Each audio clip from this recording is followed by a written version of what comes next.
Hi hello ಎಲ್ರಿಗೂ ಸ್ವಾಗತ ನಿಮ್ಮ ಜೊತೆ ನನ್ನ ಕಥೆ ಧರ್ಮ ಹೇಳಿದ್ದೀನಿ ಸಚ್ಚಿಕೆನಾಗಿದೆ ನೋಡೋಣ. ಪ್ಲೀಸ್ ಸಬ್ಸ್ಕ್ರೈಬ್ ಮಾಡಿ, ಶೇರ್ ಮಾಡಿ, ಒಂದು ಲೈಕ್ ಮಾಡಿ. ನಿಮ್ಮೆಲ್ಲರ ಆಶೀರ್ವಾದ ಬಹಳಷ್ಟು ಮುಖ್ಯ.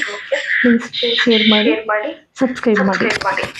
ಅಜಿತ್ ಭೂಮಿ ಬಹಳ ರೊಮ್ಯಾಂಟಿಕ್ ಆಗಿ ಸಮಯ ಕಳೀತಾರೆ. ಆ ಮೆಹಂದಿ ಹಚ್ಚಿದಾಗ ಭೂಮಿ ಅದಕ್ಕೆ ಸಾಹೇಬ್ರಿಗೆ ಎಷ್ಟು ಚೆನ್ನಾಗಿ ಹಚ್ಚಿದಿರ ಮೆಹಂದಿನ ಅಂತ ಹೇಳ್ತಾಳೆ. ನಂದಕ್ಕೆ ಅಜಿತ್ತು ಹೌದಾ ಅಷ್ಟು ಚೆನ್ನಾಗಿ ಹಚ್ಚಿದ್ದೀನಿ, ಹಾಗಾದ್ರೆ ನಾನು ಮೆಹಂದಿ ಹಚ್ಚೋದಕ್ಕೆ ನನಗೆ ಏನಾದರೂ ಒಂದು ಗಿಫ್ಟ್ ಕೊಡಬೇಕಲ್ಲ ನೀನು. ಅದಕ್ಕೆ ಭೂಮಿ ಹೇಳ್ತಾಳೆ ಏನು ಕೊಡ್ಬೇಕು ಸಾಹೇಬ್ರೆ ಅದನ್ನು. ಅದಕ್ಕೆ ಅಜಿತ್ ಹೇಳ್ತಾರೆ ನನಗೆ ಒಂದು ಕಿಸ್ ಅಂತ ಹೇಳಿ ಕೆನ್ನೆ ತೋರಿಸ್ತಾರೆ. ಕೆನ್ನೆ ತೋರಿಸಿದಾಗ ಅಜಿತ್ ಹೇಳ್ತಾರೆ ಅಲ್ಲ ನೀನು ಬರೀ ಕಿಸ್ ಅಲ್ಲ, ಫ್ರೆಂಚ್ ಕಿಸ್ ಕೊಡ್ತೀನಿ ನಾನು, ಆಯಿತಾ. ಭೂಮಿ ಹೇಳ್ತಾಳೆ ಫ್ರೆಂಚ್ ಕಿಸ್ ಅಂದರೆ ಏನು ಸಾಹೇಬ್ರೆ. ಅದಕ್ಕೆ ಅಜಿತ್ ಹೇಳ್ತಾನೆ ಫ್ರೆಂಚ್ ಕಿಸ್ ಅಂದರೆ ಅದು ಕೊಟ್ರೇ ಅದು ಗೊತ್ತಾಗೋದು, ಆಯಿತಾ. ಭೂಮಿ ಹೇಳ್ತಾಳೆ ಸಾಹೇಬ್ರೆ ಇಂಗ್ಲೀಷ್ ಡ್ಯಾನ್ಸ್ ಮಾಡೋಣವಾ. ಗಂದಾಗ ಅಜಿತ್ ನೀ ಕೇಳೋದು ಹೆಚ್ಚ, ನಾನು ಮಾಡೋದು ಹೆಚ್ಚಿನ ಬಾ ಎಲ್ಲ ಥರದ ಡ್ಯಾನ್ಸ್ನು ಮಾಡೋಣ ಅಂತ ಹೇಳಿ ಡ್ಯಾನ್ಸ್ನು ಸ್ಟೆಪ್ ಹಾಕ್ತಾರೆ. ಎಲ್ಲ ಥರದ್ದು ಸ್ಟೆಪ್ ಹಾಕ್ತಾರೆ ಇಬ್ಬರು. ಸ್ಟೆಪ್ ಹಾಕಿದಾಗ ಭೂಮಿ ಫ್ರೆಂಚ್ ಕಿಸ್ಸು ಅಂತಾಳೆ. ಅದಕ್ಕೆ ಅಜಿತ್ ಅದನ್ನೇ ಈಗ ತಯಾರಿ ಮಾಡ್ಕೊಳ್ತಾ ಇದ್ದೀನಿ ಅಂತ ಹೇಳಿ ಒಪ್ಕೊಂಡು ಫ್ರೆಂಚ್ ಕಿಸ್ ಕೊಡ್ತಾನೆ. ಇದನ್ನೆಲ್ಲ ಇಮ್ಯಾಜಿನೇಷನ್ ಮಾಡ್ಕೊಳ್ತಾಳೆ ಅಶ್ವಿನಿ ನಿಂತ್ಕೊಂಡು. ಒಪ್ಪೋದಕ್ಕೆ ಹೇಯ್ ಅಶ್ವಿನಿ ಏನಾಯಿತು, ನನ್ನ ತಮ್ಮ ಯಾವತ್ತು ಈ ಕೋನ್ ತಂದವನೇ ಅಲ್ಲ, ಒಂದು ದಿನಕ್ಕೂ ಕೂಡ ನಾನು ಎಷ್ಟು ಕೇಳಿದ್ರು ಅವನ ಅಪ್ಪನಾಗಿ ನೋಡು ಈ ಟೀ ಮಾರೋ ಅಂಗಡಿಯೊಳಗೆ ಎಷ್ಟೊಂದು ತಂದಿದ್ದಾನೆ. ಅದಕ್ಕೆ ಅಶ್ವಿನಿ ಹೇಳ್ತಾರೆ ಅದನ್ನೇ ಕಣಮ್ಮ ನಿನ್ನ ತಮ್ಮ ಹೇಗೆಲ್ಲ ಹಚ್ಚಿ ಹೇಗೆಲ್ಲ ಆಡಿರ್ಬೋದು ಅಂತ ಹೇಳಿ ಕಲ್ಪಿಸ್ಕೊಳ್ತಾ ಇದ್ದೆ. ಅದಕ್ಕೆ ಅಪ್ಪ ಹೇಳ್ತಾಳೆ ಅಂದರೆ ಏನಾದರೂ ನೀನು ನನ್ನ ತಮ್ಮನ ಪ್ರೀತಿಸ್ತಾ ಇದೆಯಾ ಹೇಗೆ. ಅದಕ್ಕೆ ಅಶ್ವಿನಿ ಇಲ್ಲಪ್ಪ ಮದುವೆ ಆಗೋದನ್ನ ಪ್ರೀತಿಸೋಕ್ಕಾಗುತ್ತಾ. ಅದಕ್ಕೆ ಅಪ್ಪು ಹೇಳ್ತಾಳೆ ಅಲ್ಲ ಅಂಜುಗೆ ನನಗೆ ನಮ್ಮ ಅಜ್ಜಿಗೆ ಇಷ್ಟನೇ ಇಲ್ಲ ಟೀ ಅಂಗಡಿಯವಳು ಅಂತ ಅಂದರೆ, ನಾವು ಯಾರನ್ನಾದರೂ ಮದುವೆ ಆಗಲಿ ಟೀ ಅಂಗಡಿನ ಮದುವೆ ಆಗಬಾರ್ದಿತ್ತು ಅನ್ನೋದೇ ನಮಗೆ. ಅದಕ್ಕೆ ನನಗೇನು ಅಡ್ಡಿ ಇಲ್ಲಪ್ಪ. ಅದಕ್ಕೆ ಅಶ್ವಿನಿ ಕೇಳ್ತಾಳೆ ಅಲ್ಲ ನಾನು ಅಕಸ್ಮಾತ್ ಏನಾದರೂ ಅಜಿತ್ನ ಪ್ರೀತಿಸ್ತಾ ಇದ್ದೀನಿ ಅಂತ ಅನ್ಕೊಂಡ್ರೆ ನಿನ್ಗೇನು ಅನಿಸುತ್ತೆ. ಅದಕ್ಕೆ ಅಪ್ಪು ಹೇಳ್ತಾಳೆ ಒಂದು ಕ್ಷಣ ಶಾಕ್ ಆಗುತ್ತೆ, ಆದರೂ ಕೂಡ ನನಗೆ ಅಂಜು ಬೇರೆ ಅಲ್ಲ ನೀನು ಬೇರೆ ಅಲ್ಲ, ನಿಮ್ಮಿಬ್ಬರಲ್ಲಿ ಇನ್ನು ಬೇರೆಯವ್ರು ಯಾರಾದರೂ ಆಗಲಿ ನಿಮ್ಮ ಮೂರಲ್ಲಿ ಯಾರಾದರೂ ಸರಿಯೇ ಅಜಿತ್ ಅಂತೀಯ, ಆದರೆ ಈ ಟೀ ಅಂಗಡಿಯವ್ರು ತೊಳಗ್ಬೇಕಷ್ಟೇ ಅಂತ ಹೇಳ್ತಾಳೆ. ಈ ಕಡೆ ಎಲ್ಲ ಗಲಾಟೆ ಆಗಿರ್ತದೆ ಪಾಪ ತುಂಬನೇ. ಆ ಗಲಾಟೆ ಆಗಿರೋದನ್ನ ನೋಡಿ ಎಲ್ರಿಗೂ ಹೊಡೆದು ಎಲ್ಲ ಮಾಡ್ತಾರೆ. ಅಲ್ಲಿ ಸದಾನಂದ ಕೂಡ ಇರ್ತಾರೆ.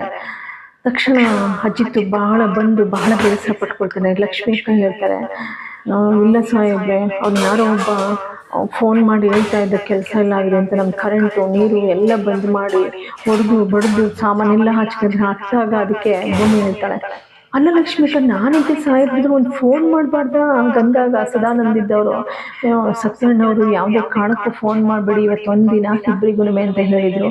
ಹಾಗಾಗಿ ಸತ್ಯಣ್ಣ ಕೇಳ್ತಾಳೆ ಅಜಿತ್ತು ಮತ್ತೆ ಭೂಮಿ ಯಾಕಾಗಿ ಮಾಡಿದ್ರಿ.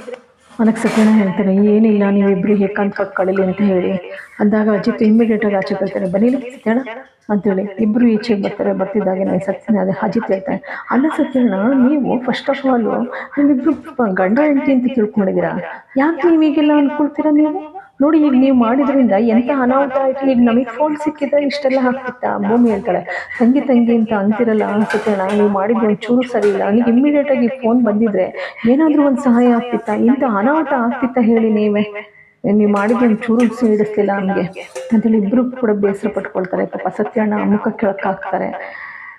ಈ ಕಡೆ ಅಜಿತ್ ವಿಧಿ ಇಲ್ದರೆ ಎಲ್ಲರೂ ಕೂಡ ಡಾಕ್ಟರ್ ಕೇಳ್ತಾರೆ. ಡಾಕ್ಟರ್ ಇವಾಗ ಡಿಸ್ಚಾರ್ಜ್ ಮಾಡ್ತೀವಿ ಅಂತ ಅಂತಾರೆ. ಎಲ್ಲರೂ ಮನೆ ಹತ್ರ ಕರ್ಕೊಂಡು ಬರ್ತಿದ್ದಾಗೇನೆ ಶ್ರವಣ್ಣು ರಾಮಣ್ಣ ಸಂಗೀತ ಎಲ್ಲ ನಿಂತಿರ್ತಾರೆ. ಶ್ರವಣ್ಣು ರಾಮಣ್ಣ ಅಜ್ಜಿ ಎಲ್ಲ ಏನು ಒಂಥರ ಆಶ್ಚರ್ಯವಾಗಿ ನೋಡ್ತಾರೆ. ಆಗ ಅಜಿತ್ತು ಇವ್ರ ಕಾಲೋನಿನ ವಾತ್ಸಲ್ಯ ಕಾಲೋನಿನ ಲೇಔಟ್ಸ್ ಕಟ್ಬೇಕು ಅಂತ ಯಾರೋ ಶ್ರೀಮಂತರು ಖಾಲಿ ಮಾಡಿಸ್ಬಿಟ್ಟಿದ್ದಾರೆ ಬಡ್ದು.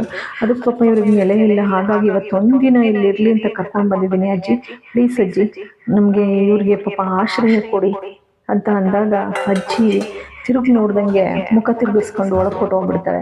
ಈ ಕಡೆ ಶ್ರವಣ್ಣು ಮತ್ತೆ ರಾಮಣ್ಣ ಅವ್ರ ಕಡೆ ನೋಡ್ತಾನೆ. ಸಂಗೀತ ಏನೋ ಪಾಪ ಅವ್ರೊಂಥರ ಮೃದು ಸ್ವಭಾವ, ಅವ್ರ ಮಗನ ಮಾತು ಅಂದ್ರೆ ಒಪ್ಕೊಬಿಡ್ತಾರೆ.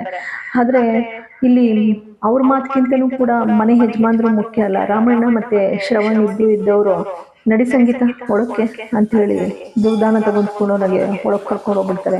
ಪಾಪ ಅಜಿತ್ ಗೆದ್ದಕ್ಕೆ ತೋಚೋದಿಲ್ಲ, ಇವ್ರಿಗೆ ಆಶ್ರಯ ಬೇರೆ ಇಲ್ಲ, ಕರ್ಕೊಂಡು ಬಂದ್ಬಿಟ್ನಲ್ಲ ಏನ್ ಮಾಡೋದು ಅಂತ ಹೇಳಿ ಇಂಥ ಪರಿಸ್ಥಿತಿನಲ್ಲಿ ಅಜಿತ್ ಏನ್ ಮಾಡ್ತಾರೆ, ಅವ್ರಿಗೆ ಸಹಾಯವಾಗಿ ಬೇರೊಂದು ನೆಲೆಯನ್ನ ಕಾಣಿಸ್ತಾಳ, ಹೇಗೆ ಭೂಮಿನೂ ಕೂಡ ಇದರಲ್ಲಿ ಕೈ ಜೋಡಿಸ್ತಾಳ ಅನ್ನುವಂತಹ ಈ ಒಂದು ಕುತೂಹಲಭರಿತವಾದಂತಹ ಈ ಒಂದು ಸಂಚಿಕೆಯನ್ನ ನೋಡಿ ಇಬ್ರು ಕೂಡ ಹೇಗೆ ಸಹಾಯ ಮಾಡ್ತಾರೆ, ಅದಕ್ಕೆ ಸಂಗೀತ ಯಾವ ರೀತಿ ಸ್ಪಂದಿಸ್ತಾರೆ ಎನ್ನುವಂಥದ್ದನ್ನ ಈ ಒಂದು ಸಂಚಿಕೆಯನ್ನ ಪ್ಲೀಸ್ ನೋಡಿ. ನಿಮ್ಮೆಲ್ಲರ ಆಶೀರ್ವಾದ ಬಹಳಷ್ಟು ಮುಖ್ಯ.